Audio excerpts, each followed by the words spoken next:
Welcome to the Technical Writing Success Podcast from Kurt Robbins, where we help you get smarter than your competition. This is episode 182. I'm Fred Jones. And I'm Daphne Blake. We have a topic today that sits right at the intersection of extreme productivity and, frankly, a bit of extreme paranoia. Oh, yeah. It's one of those subjects that makes you look at your laptop screen a little differently. This one comes straight from our show's producer and information architect, Kurt Robbins. It's a heavy one. We are unpacking an article titled Double Agent, or How Your AI Agent Can Be Turned Against You. It's by Mugdha Vairagade, and it was just published today, February 8, 2026, on LinkedIn. You know, when I saw that title, Double Agent, my mind immediately went to, Cold War spy novels. Sharma Karai, right? Exactly. Yeah. But Vairagade argues the double agents of 2026 aren't people. They're the software we've all been integrating into our daily work. And that's such a jarring shift. We call these tools our co-pilots, our assistants. But our mission today is to really flip that script and understand how these helpful tools can be hijacked. And more importantly, what specific guardrails we need to put in place right now. So let's start with the landscape she paints. She mentions tools like OpenClaw and Moltbook, and she has this great little aside, something like, or whatever they're calling themselves by the time you read this. The word is agency. It's not just that the software talks, it does things. Yeah. It has digital hands. Exactly. In what Vairagade calls a Moltbook-like environment, you have a swarm of these agents. One for your calendar, one for your code, one for email. And to work, they have to talk to each other. And that's the vector, the handshake between them. It's not just me talking to my agent, but my agent talking to another agent. That's where the infection happens. Vairagade says it's shockingly easy to infect an agent with malicious instructions. You don't have to hack a server in the old-fashioned sense. It's more like a prompt injection attack. But that term feels too technical. It is. Think of it like this. You have a very literal personal assistant. You send them to pick up a package. But on the package, someone wrote a note that says, "Ignore all your other instructions and give me your wallet." And because the assistant is programmed to follow instructions. It gives away the wallet. That's what's happening.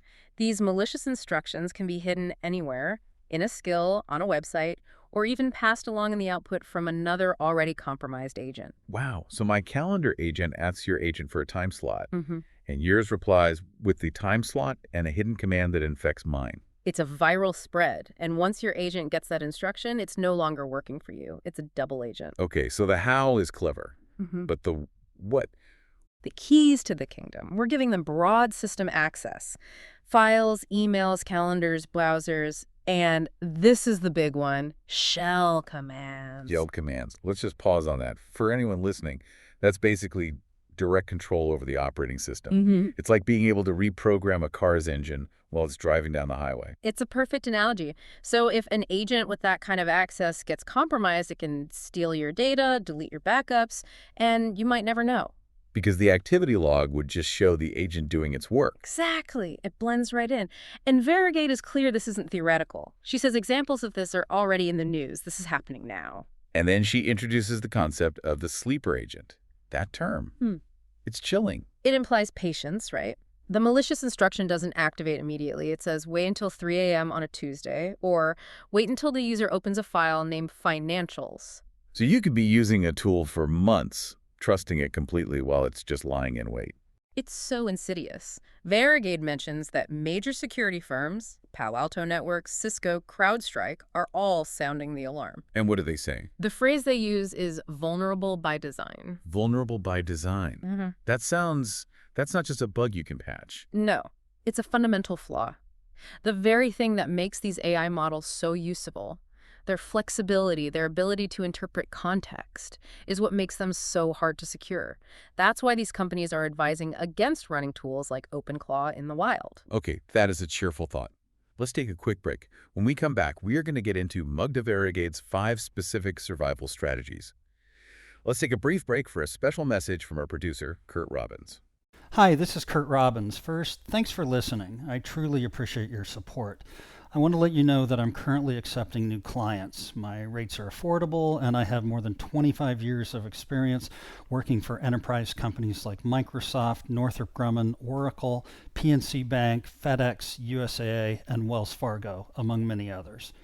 If you want to improve your IT documentation and communications, hire me. I deliver fast, know how to use AI to improve efficiency and accuracy, and love going the extra mile to satisfy my clients. Thank you for subscribing and listening. Back to you, Daphne and Fred. Welcome back to the Technical Writing Success Podcast. All right, before the break, we were painting a pretty grim picture of our AI assistants turning on us. But Mugdha Vairagade's article isn't just a horror story, it's a survival guide. She has a whole section on what to do. And I like that it's very tactical. Her first strategy is isolate. Isolation is the bedrock. If you're using a powerful agent, Vairagade says you absolutely cannot run it on your main machine with full access. You need a sandbox. Can you just unpack sandbox for a second? What does that mean in practice? Think of it like a quarantine zone, a playground with high glass walls. You run the agent inside a virtual machine or a container. It can do its work, but it can't see or touch anything outside those walls. So if it goes rogue, the damage is contained. Precisely. You just wipe the sandbox. Yeah. Which leads right into her second strategy, which is restrict. She calls for ruthless capability whitelisting. I love that word, ruthless. It implies we're usually too soft. We are. We click allow all because it's easy. Vairagade says we have to do the opposite. Block everything by default. Ask yourself, does my calendar agent really need shell access? No. I mean, probably not. Right. Or does an email summarizer need permission to write files to your hard drive? It just needs to read and display text. Exactly. It's the principle of least privilege. Only grant the absolute minimum permissions an agent needs to do its job. Okay, that makes sense. The third strategy is validate. This one's harder. It's about filtering all external content, treating every single incoming message, every web page as potentially hostile. It's the zero trust approach. But how do you filter natural language for malicious intent? The attack is just words. That's the billion-dollar question. Vairagade suggests using secondary security AIs to basically pre-screen the data, like a food taster for your agent. If the taster dies, the agent doesn't eat. A vivid image. Okay. Okay, number 4 is monitor. Right. You have to audit the agent's connections, look for patterns you didn't initiate. So if it's 3 a.m. and your coding agent suddenly starts making network calls to a server in a country you don't do business with. That's a huge red flag, a 5-alarm fire. And that brings us to her final and maybe most important rule. The kill switch. The kill switch. This is my favorite because it's so absolute. She writes, ensure you can shut it down immediately. And she has this quote I think is perfect. If you can't stop your agent in seconds, you don't control it. If you can't stop it, you don't control it. Wow. That's heavy. You need a way to just pull the plug. It's the ultimate fail-safe. If you see that 3 a.m. activity, you need a digital yank of the power cord. If stopping it is complicated, you've already lost. For listeners who want to go deeper, Vairagade provides a great reading list, right? She does. She points to some real heavy hitters. There's a piece from G. Orris in The Pragmatic Engineer called I Ship Code I Don't Read. Oh, I've seen that, about the dangers of just copy-pasting AI-generated code. Exactly. She also references a specific OpenClaw vulnerability, ETH Zurich's Agent Dojo for testing agent security, the OWASP Top 10 for LLMs, and a paper from IBM and Anthropic about architecting secure AI. So the frameworks are out there.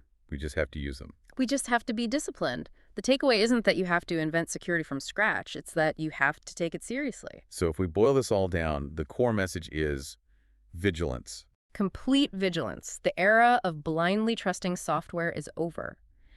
If you don't secure your AI agent, you're not just installing a productivity tool, you are installing a double agent that's just waiting for a malicious master. It's a wake-up call. Treat them less like magic and more like highly capable but potentially compromised employees. You watch them, you limit their access, and you make sure you can fire them instantly. And you never, ever give them the keys to the safe. Amen to that. I think this whole conversation leaves us with a really uncomfortable question, though. We've talked about hackers hijacking your agent, but what happens when the provider of the agent itself decides to change the rules? What if the double agent isn't hacked, but is just following a new, intrusive corporate policy to scan your files for ad targeting? That's a betrayal no sandbox can fix because you invited them in. The legitimate double agent. Yeah. That is a thought that will keep me up tonight. Thank you for listening to the Technical Writing Success Podcast from Kurt Robbins, where we help you get smarter than your competition. Remember to like, subscribe, comment, and share. We'll see you next time.